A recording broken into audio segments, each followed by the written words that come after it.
Alikho elishonile ngenazo ezalo yamkela ke nazi ezihamba phambili namuhla. Welcome Mthaniya utusa ukubambisana. Ikhohlisana ihlomelene iMelika neIran. Ikanti ke izisebenzi zesibhedlela zikhala ngokuxoshwa. Izindaba ze1KZN TV uzifundela Siyabonga wakaduma nina bezulu elidume esandlwane siyakhuleka. Undunankulu esifundazwe KwaZulu-Natal uThami Ntuli uthi kubalekile ukusebenzisana phakathi kahulumeni kanye ke nesigungu samabhizinisi iZululand Chamber of Commerce and Industry ngoba ke kungadlala indima enkulu ukubhekana nezinkinga zokulwa nokwentuleka kwamathuba omsebenzi kanye nokuguqula umnotho. uNtuli usho kanjena ngesikhathi eyingxenye yomhlangano obuyinhlanganisela yazo zonke izikhulu eziphezulu zamabhizinisi eMhlathuze obusebhono Richards Bay. Undunankulu waKwaZulu-Natal uThami Ntuli ukubaluleka ukusebenzisana kwahulumeni kanye nesigungu sabamabhizinisi iZululand Chamber of Commerce and Industry njengongabamba iqhaza ekulweni nokwentula kwamathuba omsebenzi kanye nokuguqula komnotho wendawo. There is no doubt that the envisaged growth trajectory of this region depends on a healthy, functional and mutual reinforcing partnership between the public and private sectors. It is precisely within this context that the role of the Zululand Chamber of Commerce and Industry becomes indispensable.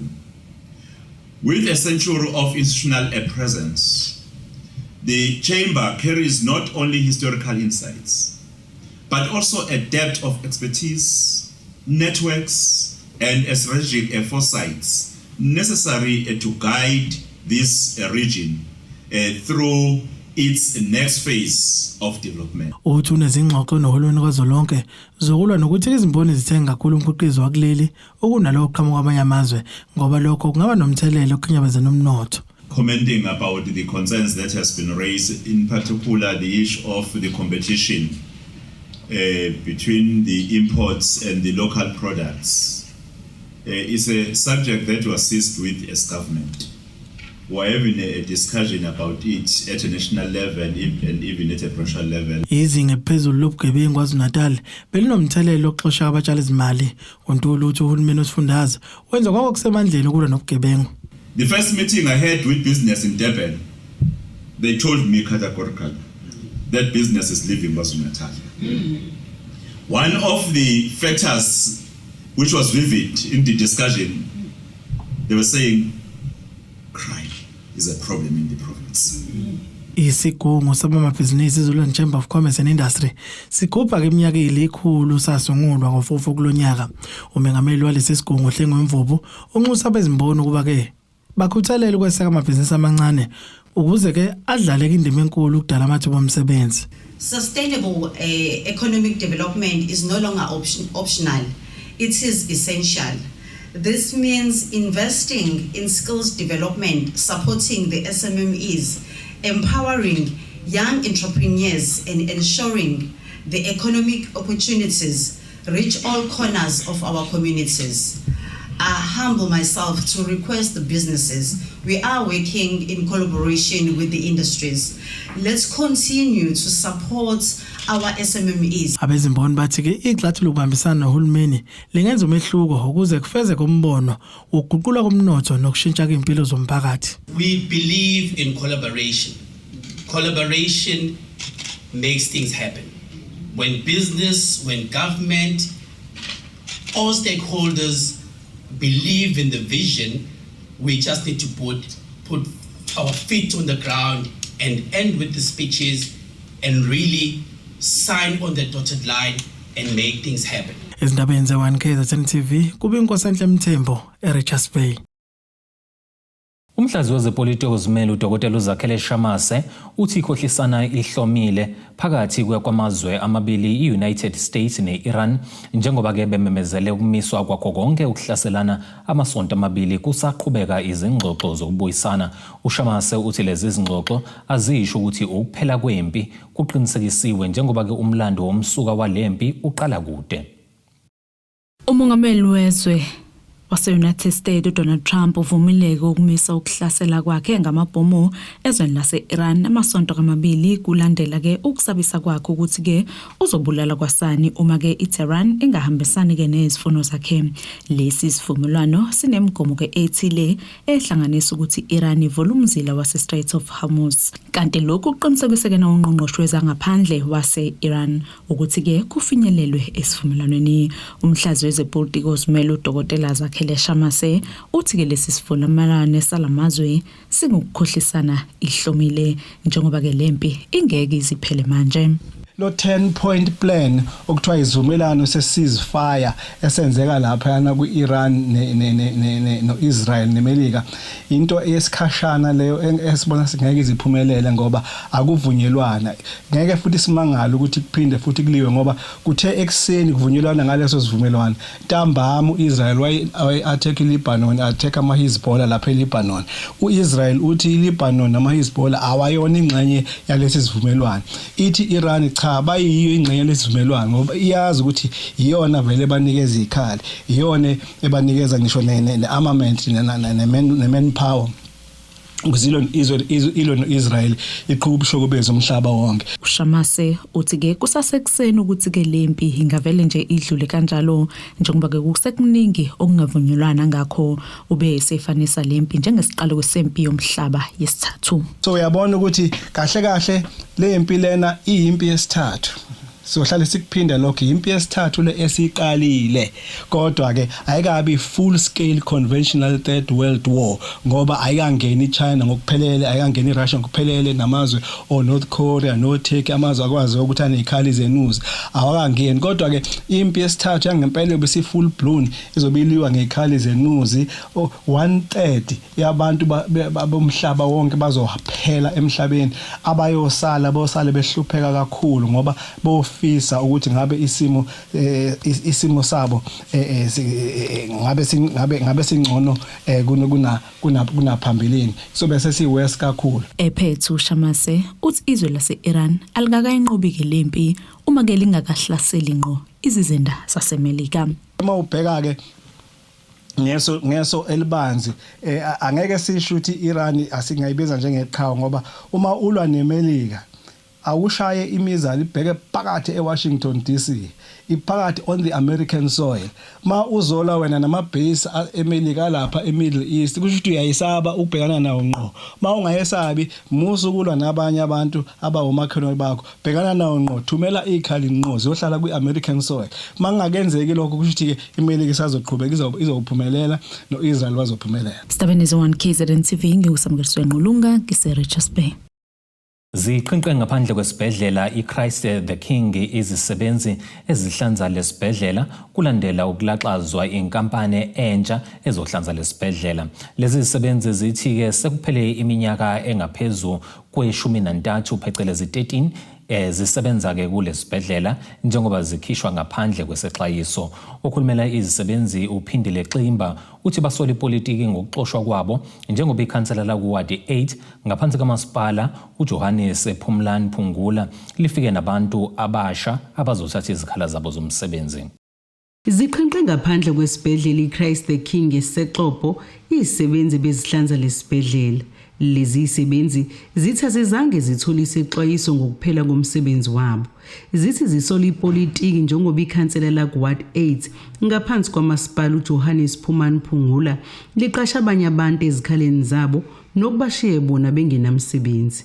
Ukhulumela izisebenzi uyachaza. Khona bano 13 years or 8 years or 9 years ikhansela lethu lithatha abantu labakhiphela ngaphandle okuyithina laqasha abantu ebebekade besebenza bazo replace indawo zethu. Umqashi wethu obekade khona washo ukuthi engasitshela ukuthi useya resign njoba singaphandle umqashi oresignile thina besinesifiso sokusebenza ngoba sithe sifika ngakusasa safika sekunabasebenzi abasha kwasiphoqa ukuthi siphume ngoba sasesishela ngaphandle singakaholi nokuhola futhi lenyanga. Cha kukho esakuthola konke kwakhamba kahle sasitshela nje ukuthi siyaqhubeka siyasebenza until sibona abantu futhi nakhona singaziswanga ngokuthi ikhampani yaphela noma kwenzakala nomqashi uyaresign wafika namhlanje ngakusasa kwasengena abantu abasha. Uthi yizi ikhansela lingangena eqashweni kwezisebenzi esibhedlela kodwa lokho liyakwenza njengoba liqashe abangama36 bona basala ngaphandle. Ikhansela lingeni kodwa likwazile ukungena ngoba nasekuqaleni lalikade liqasha abantu abawu16 kwakuthi lahluleka manje selithatha abantu abawu36 okusho ukuthi njoba selithathe labantu khona abantu elibakhiphile emsebenzini yabo imost abantu abasebenzayo la khona ngisho abahola ipension kodwa basebenza ngaphakathi okuyithina okumele siphumele ngaphandle ngoba nakho kuzama elections lona kumele livikele isithunzi salo kodwa libe lidicilela abanye abantu futhi isithunzi sabo. Utho kubhlungu bebenza imisebenzi abebengayikhokhelwa futhi bekuwe kuphele izinyanga ezine bengaholi. Abasebenzi ikhalo zabo abakhala ngazo izinto ebesenziswa singaholeli besiwasha isiluse besikade sipheka ilineni bekade siphotharisha singakholeli lokho besike sihlala 4 months singaholi singakhonondi kodwa namhlanje sesixoshiwe ngo COVID khona ababethwala idumbu bengajoviwe bengenziwe lutho bethwala idumbu ngenxa yokuthi abantu ababeqashiwe babengekho kodwa namhlanje sesihleli ngaphandle. Eqhuba uthi nzima kakhulu njengoba kuyibona bondla emakhaya. Kanze isikole evulile omalume kumele siyoba reportela ukuthi imali asinayo emakhaya khona sikubhekwe thina khona abazali bethe sisebenza nabo la abangazi ukuthi bazoyenza kanjani nje bahlele emakhaya izingane zethu kumele ziye ekoleni angeke zize zikwazi ukuthi kuqhubeke kahle ever since singatholi lutho futhi singalindele lutho sizokuthola njengamanje. Uthi bafisa ukubuyisela emsebenzini. Sifisa ukubuyela emsebenzini asinqabile ukubuyela emsebenzini njoba kade sasingenile kwakuthi sakhishwa kwathiwa sisadinga ngaphandle kwenotice esasitholile. Lithinta ikhansela ngalezi insolo lithi lona lacela ukuthi lenze uhlu lwabantu abangasebenzi kwiwadi yakhe njengoba ekuqaleni kwahlala ukuthi kuqashwa abantu abangebona bendawo. Lo mbiko benwethule Zamando Sicele kwezindaba ze1 KZN TV ngiseXhobo. Ayaqhubeka amalungiselelo okukhetha ubuholi obusha bukazwelonke beDemocratic Alliance ingqungquthela ke yokukhetha lobuholi izohlala ngempela sonto eGoli. Leli qembu lithi konke kumngomumo ukukhetha ubuholi obusha. Engakusho ukuthi iqembu leDemocratic Alliance njengoba uchaza nje seliqedile wonke amalungiselelo enkomfa kuqaliwe namhlanje ukuthi kube khona okwenziwayo nakusasa kuyaqhubeka kuze kuyoba umgqibelo la khona uzobe iqhubeka khona inkomfa bese kuthi ke ama delegates azobe sefikile wonke kusasa ngoba nabanye bazophuma ngamabhasi kusasa bakhuphuka bashona phezulu eGoli bese ke iqhubeka ke inkomfa ngomgqibelo ize iyovalwa ngesonto. Kokusho kobuholi besifundazwe eKwaZulu-Natal buthi busebenze kahle kakhulu ubuholi bazwelonke obuphumayo futhi buyasiqhenya ngabo. Esingakuzo njengeqembu leDemocratic Alliance KwaZulu-Natal ukuthi isebenzile iDA mawubheka sinyathele endaweni la besingakazi sinyathele khona sino MEC ababili eKZN sino deputy mayor eKZN sino deputy speaker eKZN sino sihlalo futhi emakomiti njengekomiti la health nekomiti la Cocta nalo futhi usihlalo wakhona oweDA kuzoba usekela uSotswebhu deputy chief whip naye futhi oweDemocratic Alliance bese kuthi enationally uyabona ukuthi sino minister abantu ekade bengekho nakhona kukhomba ukuthi ke iqembu leDemocratic Alliance lisebenze kahle. Ungema uphinde wachaza ngemigomo elandelwayo uma kuhlala ingqungquthela zaleli qembu okuthi ilungu ngalinye lesikhetha lona umuntu elifuna ukumvotela. Iqiniso lithi abantu beDA noma ke ama delegates eDA anelungelo lokuyikhethela wona umuntu asuke embona ukuthi lo uyena ongasihola. So asinayo lento ebizwa ngeblock vote. Umuntu nomuntu uba nelungelo lakhe lokuyikhethela umuntu amfisayo. Yes, thina as ilokhuzana leadership ngoba nami ngingxenye yobuholi beDA KwaZulu-Natal siyaba nawe ama preferences nathi mhlambe kuqondane nokuthi into oyicabangayo noyifisayo iyafana nalefiswa mina sesekane ngaleyo mbono wethu ukuthi kuhlangene imbono efanayo kodwa akukho umuntu ophoqile ukuthi fanele avotele bani ivoti lomuntu lempihlo yakhe futhi liyinto yena kufanele ayikhethele yona. Lengqungquthela izohlala ngomgqibelo iphothulwe ngesonto. Kodwa Hosbisi wezindaba ze1 KZN TV kuchannel 261 ngiseThekwini. Ake sihlabena nali ke vusihlangabeze futhi nezinye masibuya.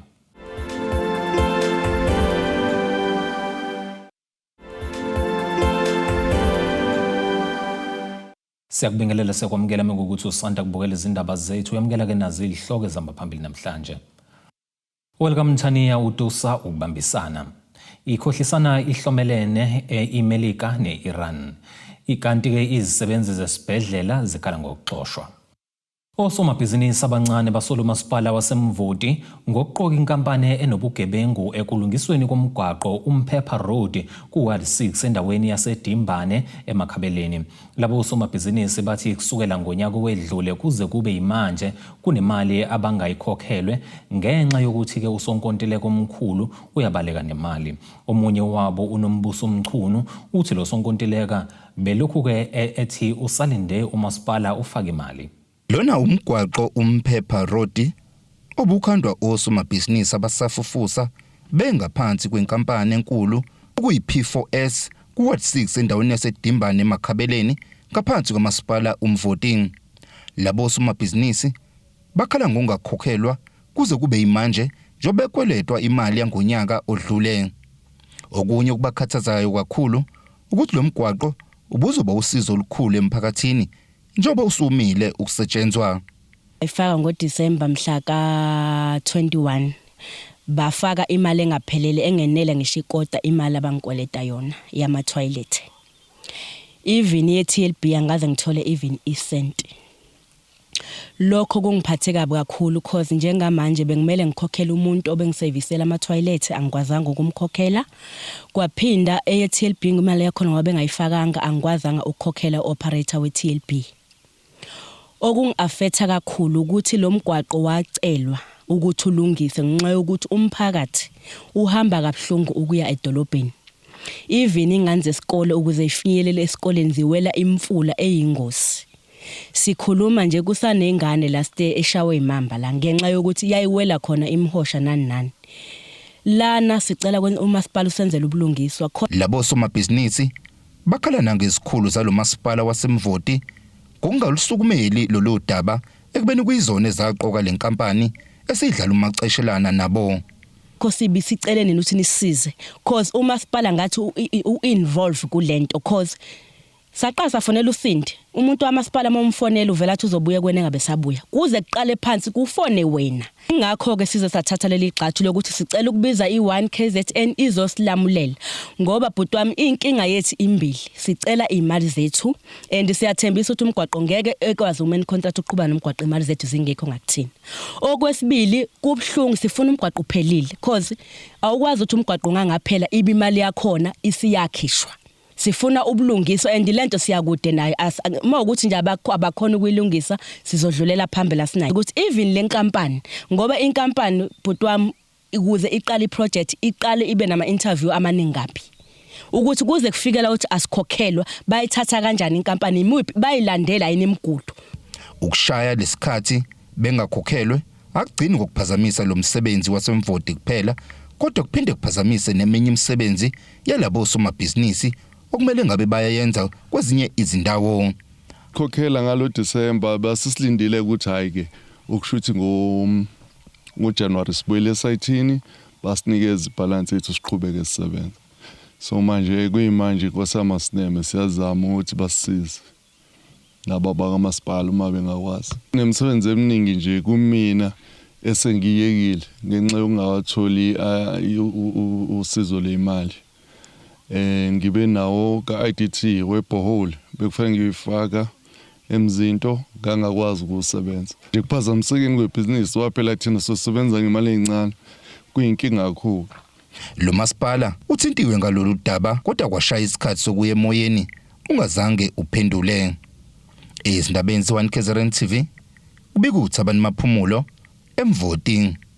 Amalungu omphakathi elokishi igama lakhe kuWard 28 ngaphansi kamasipala iRenkonyeni bakhala ngesakhiwo esavalwa igama lakhe Traders Village abathi sasisebenza ngokulekelela umphakathi uqeda ububha sidala amathuba omsebenzi kanjalo sifukula umphakathi. Usobhuza Makhaye uthi usoli politiki ngokuvalwa kwalesikhungo uthi baningi abantu bepolitiki abanesandla ukusicekela phansi. Amalungu omphakathi igama lakhe kuWard 28 ngaphansi kwamasipala iRenkonyeni bakhala ngesakhiwo esasiwusiza emphakathini esagcina ngokuthi sivalwe. Lesi sakhiwo igama lakhe Traders Village sasifukamela osomabhizinisi abancane sibakhulisa kanjalo sidala namathuba omsebenzi. Ilunga lomphakathi likhulume neziko lezindaba lithi lisola ipolitiki ngokuvalwa kwalesi sikhungo kanti intsha yakulendawo yayisizakala kakhulu kusona. Yakhiwe ibuilding yethu kwakuhle yavula kwakuhle konke zadayisa izinkwa yafika abantu bangena benza amabhizinisi sabo kwamnandi kanje aya. Only to find ukuthi on the way ngesikhathi siqhubeka sisebenza yangena ipolitiki. Team ingena ipolitiki kwacaca ukuthi khona abanye ke abayizikhulu abangali futhi sebebona ukuthi kunemali yakhekayo manje la. Yabo kwathi I know guys into esizoyenza nina since vele imali because uhulumeni wasigrant imali ngoba imali sayithola ngaphansi kwakusebaba uma buya khulu ngaso sikhathi. Uthi imali yoxhaso lwesikhungo bayithola yagcinwa umasipala ukuthi kube uwozokhokhela izimfanelo zesikhungo. Laba babeyizikhulu ababephezulu kuthina yibona manje abasebeqala bethi bafuna ukusitshela ukuthi okay guys no enzani kanje la imali yenzeni kanje o ithina sizomkhokhela irent like irent yaka telco yaka Eskom ugesi and irent yamanzi ogwini so ngoba izimali zazisekubona thina imali zazingekho ngakuthina so okuhambe kuhamba sithe sisibona sisasebenza nje kwafika baka Eskom so aba Eskom bathe befika basitshela ukuthi sine school I think it was about maybe mengaphosisi kwaku 11,000 uma ngako 13,000 ngaleso sikhathi so samangala ke thina ukuthi how come ukuthi bangathi sinesikole isingaka semali engaka kagesi ngoba sazi ukuthi thina umasipala uyakhokha since imali ikhona kubona besitshela futhi ukuthi ibona bezosikhokhela. Uthonga umphathi womkama kulesikhungo naye wabenzela ubuqili. Iphutha ngalikhomba kuwena umunicipality wethu ngoba azange abe naliqiniso kuthina. Azange abe naliqiniso kuthina. Okuningi ekwakwenzeka la ngoba wena uproject manager wayevele khisho wena umasipala. Okwawuyena sasebenzisana naye sasithi mesimbuka simbona ukuthi lo muntu lona akezi ngalendlela thina sifuna ukuthi usize ngayo akanali iqiniso. Uthi babizwa kwathiwa abami ukusebenza kulesikhungo. Zabasibiza lapha kamasipala sebesitshela ukuthi bayasikhipha bayasibiza and asibizwa ke manje this time sibizwa umasipala sesibizwa inhlangano yepolitiki ANC. Sibizwa ama comrade ethu ebesinawo silwa lento kwa ANC already avela sesikhundleni athi no guys ake vele nime sobona ukuthi senze njani that building. Okay sahlala ngempela sabuyela ngemuva sabuka ngoba sitshela ukuthi khona okuzokwenzeka until today akukho ukuzwe kwenzeke. Uthi uvalo analo sesiyindawo yokufukamela imlutha. Uvalo tathethu likhulu amaphara ke ahlale engena ke la njoba uyibona akuthiwa mhlambe bengalithola ithuba lingene ngaphakathi benizoyibona ukuthi i-destroy kanjani ibulewe kanjani njengamanje umuntu into ayifisa yenze ukuthi kusibona istructure simile sisebenza simile sisebenza sulekele umphakathi ngisho noma ngabe kuthiwa ke at least skill center mina sisi angeke ngibe nankinga ngakujabela khona ngoba ngabe ngiyazi ukuthi kunabantwana abazobenefita manje abazothola ama skills zabazi uziphilisa. Kushaya isikhathi sokuthi siye emoyeni okhulumile umasipala iRenkonyeni ethe usaqoqa umniningane ngalolu daba. Lo mbiko beniwethulelo zamando sicele wezindaba ze1 KZN TV ngisegama lakhe. Imeya yomasipala wesifunda amajuba uThembelihle Mthembu uveza ukuthi ziyaqhubeka izinhlelo zokuqinisekisa ukuthi uhanjiswa kwamanzi emphakathini akuphazamiseki. Umthembi uthi baphezulu kohlelo lokushintsha amapayipi amanzi amadala ango-asbestos befakeke awesimanje. Imeya yomasipala wesifunda amajuba uThembelihle Mthembu uthi banazo izinhlelo zokubhekana nengqalasizinda yamanzi njengoba benalo uhlelo lokushintsha amapayipi amadala bafake amasha. Isimo sethu asisibi kakhulu umsakazi wayelikenzeka ke qhuma amapayipi thola ukuthi ngalesikhathi igcwele abantu kunevakasha amanzi awasatholakala sibileke izimo enjalo emajuba sinohlelo lokushintsha wonke ama-asbestos pipe siwa replace sifaka amapayipi lawa angeke asaqhuma njalo be-asbestos ihlupha ukuthi uma ike yaqhuma wayiphesha namhlanje la ngakusasa eqhuma kwenye indawo sinohlelo lokuwa replace kuze sikwazi ukuthi esihlale sinomanzi emphakathini yabangithi nangokuthi manginama-holiday ekhathi eyibhizi siyasibe ne-contingency plan la esiyasiplane khona ukuthi masibhekane nezimo ezinje zokuphazamiseka kwamanzi siphuma kanjani. Ngicabanga ukuthi konke lokho bekukhona inhlelo enjengalezo akukho okukhulu umuntu akuzwile nanokuthi sinama follow up meeting eindaweni la kuhlupha khona amanzi kakhulu njengoSkobareni every week siyahlala nomphakathi noma nekomiti la qoqa umphakathi ukuthi sibonisane ukuthi siphuma kanjani enkingeni zamanzi. Umthembu uthi khona uhlelo alisungula lokulwa namapayipi amanzi avuzayo nalapho benxusa khona umphakathi kuba ubike makukhona inkinga. Inayi program msakazi engayisungule ebuzwa ngokuthi War on Water Leaks and Dry Taps program. Siyayigqugquzela futhi abantu ukuthi besebenzise ilo i-hotline yethu ukubika ukuvuza kwamanzi ngoba siluza imali eningi ngokuvuza amanzi ama-leaks. Siluza imali around about 6 million. Sokubalekile ukuthi ngaso sonke isikhathi umphathi mawubona la ukuvuza khona ureport esiphuthume siyovala ukuze singalahlekelwa amanzi amaningi okumele ngabe emphakathini. Kanti uphinde wakuveza ukuthi ngesikhathi sama-holiday ephasika bayiqhubele imikhankaso yabo yokuqwashisa abantu kuba bacophelele emgwaqweni. Ngizokhumbula msakazi ukuthi ngolwesine olandulela iphasika saba nomkhankaso la esasinama law enforcement khona siqwashisa sinama awareness la esasiqwashisa khona abantu bakithi ukuthi bephephe emgwaqweni bengaphuzi beshayele bamukele nezivakashi izizoyiphephile.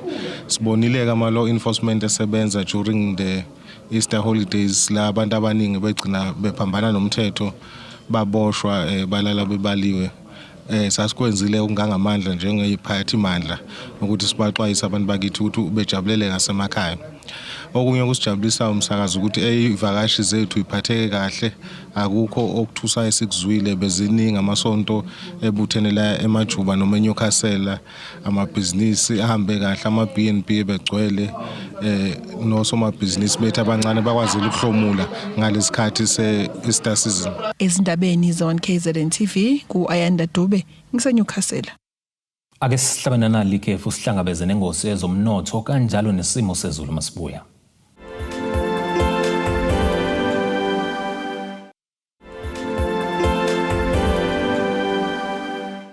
Ake siphinde sikubingelele sikwamukele ukuthi ke usanda kubukela izindaba zethu yamukela nazi ihloko zamaphambili namhlanje.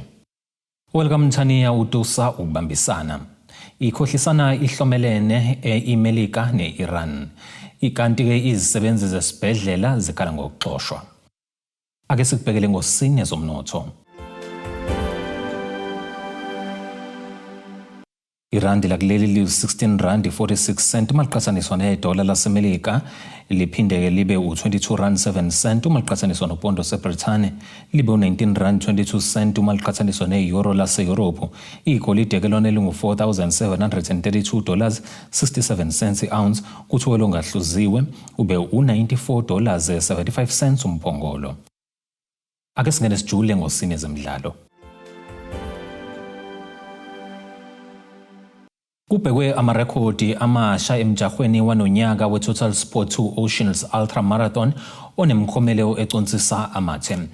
Lo mjaho ke womnyaka yonke ohlanganisa ibanga lika 56 km nelika 21.1 km nonyaka uxhaswe yinkampani eyakha izimoto ezihamba ngogesi ehlonishwayo iBYD nokuyiyona ke ezobanika izinyawo ezilula abayingxenye yalomjaho ke kusukela kubagijimi kuya kubaqeqeshi nezikhulu. Webanga ka 56 km nokuyiwona obhekwe kakhulu uzogijinywa ke ngomgqibelo kusukela ke ngo5:15 ekseni kuthi ke oka 21.1 km uqale ngo6:06 ekseni ngesonto. Owanonyaka umjaho uxhaswe ngesizumbulo sika 2.6 million rand ukuhlanganisa ke nemklomelo yawo omabili amabanga. Ake sikubhekele isimo sezulu esingalindeleka.